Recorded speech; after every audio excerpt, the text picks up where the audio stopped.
My name is Alistair and I live in Brisbane, Australia. My name is Lauren and I live in Tel Aviv, Israel. Hello, my name is Brendan and I live in the city of Groningen in the Netherlands. Hello, I am Kang from Vietnam. Hi, I am Chiara and I live in a small town in the province of Mantova. My name is Conal Gilleran and I'm from Cork in Ireland. Hi, my name is Sophie. I live in Canada, in Toronto. My name is Abby and I live in Cape Town, South Africa.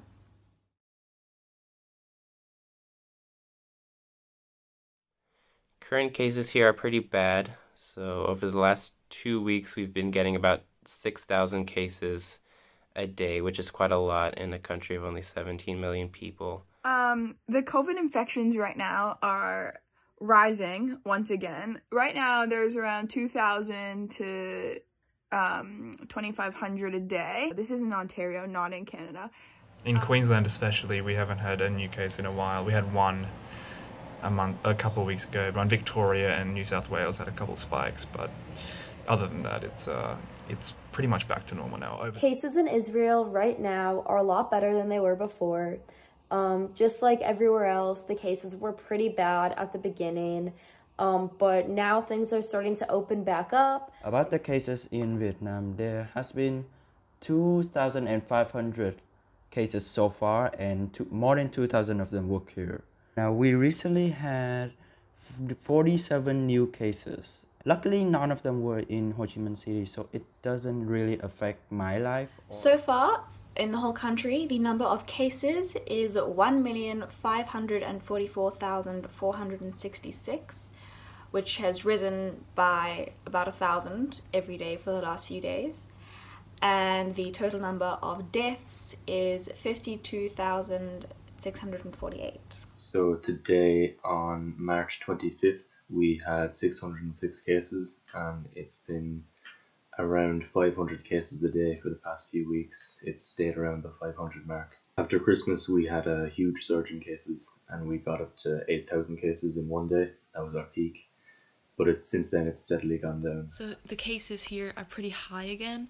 We're on like 17,000 a day. We're down to like 2,000 a day. But because of the mutation that spreads among young people that comes from Great Britain, the cases are rising again. In the last 2 weeks, the daily number of cases is between 25,000 and 26,000, and the number of deaths is between 300-400, and sometimes this number goes up until 500, which is quite a lot for Italy.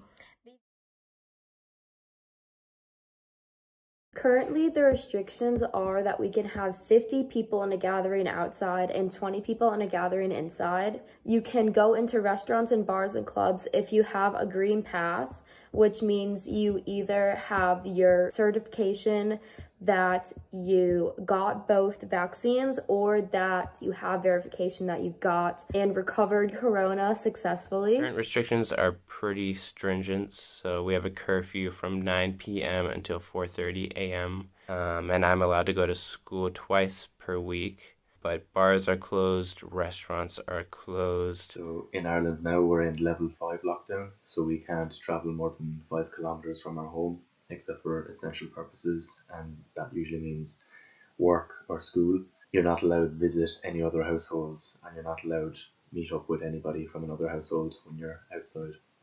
Right now, the COVID restrictions are lifting a bit. We're coming out of a lockdown, which Ontario has been in since around Christmas. But all winter was very confusing. Some stores were open, some stores weren't. You weren't supposed to gather with people or leave your house. It was a stay-at-home lockdown, but then stores were open, so it was very confusing. So the restrictions here are kind of bad. They have to wear masks, for example, in public transport, in every shop that is open, which is, there are not a lot of shops open, except for pharmacies, supermarkets, and now kind of the hairdressers. Right now we're also able to meet up to 5 people, so not like we have to be 5 in total, and we just like the people have to be from 2 different households. First of all, Italy is divided into colors. If the region is red, the risk is elevated. If it is orange, the risk is medium. If it is yellow, the risk is under control. And if you are lucky to be in the white zone, it means that the situation is back to normality or almost. Right now, nearly all Italy is red, which means that we are not allowed to exit from our municipality, except for working reasons or for health issues. Just a family member can go to the supermarket, and the majority of shops are closed, except those ones that satisfy primary needs. Our life in Ho Chi Minh City is not like that. It's really normal, just like before the outbreak. We are allowed to go out, travel, and do everything like before the COVID-19 outbreak. It is khẩu trang, which means face mask. We have to wear face mask. Khử khuẩn, which means disinfection. We have to wash our hands before entering our school or like a building. Khai báo y tế, which means health declaration. We have to do that. So in terms of restrictions, we don't have really that many anymore. The main thing for restrictions right now is just the amount of people allowed within like social distancing rules. We also have QR codes for everything, so clubs and pubs and restaurants and all that stuff, gyms, QR codes and stuff that you have to sign into, just so that you can track the COVID if you go in there. So we are at level 1, which has the least severe restrictions. Basically everything is open except nightclubs, and all establishments and public areas close at 11 p.m. With regard to vaccinations, as of the 21st of March, we have 184,191 people vaccinated. That's 3.76% of the population. But other than that, other than the elderly population, there's not many people getting vaccinated. Vietnam has just imported the first batch of about 200,000 COVID-19 vaccine doses. Those are actually for nurses, doctors, and the ones who work at the isolation ward. We normal citizens have to wait a very long time to get injected. My country is not doing well with vaccinations because even though the vaccination campaign began at the end of December, there are still a lot of elderly people who are not vaccinated yet. My two grandmothers, who are almost 90 years old, after 3 months are still waiting to get the vaccine, but people who are younger and healthier than them have already gotten it. Vaccinations are going pretty slowly here, so we've been vaccinating people since the start of the year, but only 2.85% of our population has been vaccinated so far. We were doing the AstraZeneca vaccines, but due to some health issues or whatnot, they were delayed, but I believe that they are continuing them as of last week. South Africa is distributing the Oxford AstraZeneca vaccine, and we're currently in phase 1, which is all of the healthcare workers. Currently, 0.4% of the whole population has had their first round of vaccines. They hope to inoculate 67% of the population by the end of the year. Israel is doing very well with our vaccinations.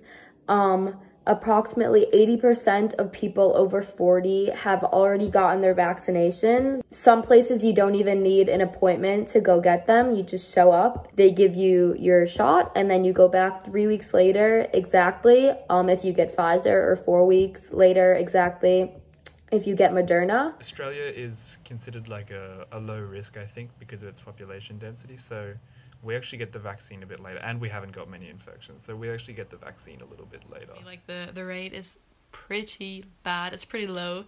4% of the people that got their vaccination here in Germany. Only 3 million people got the vaccination so far.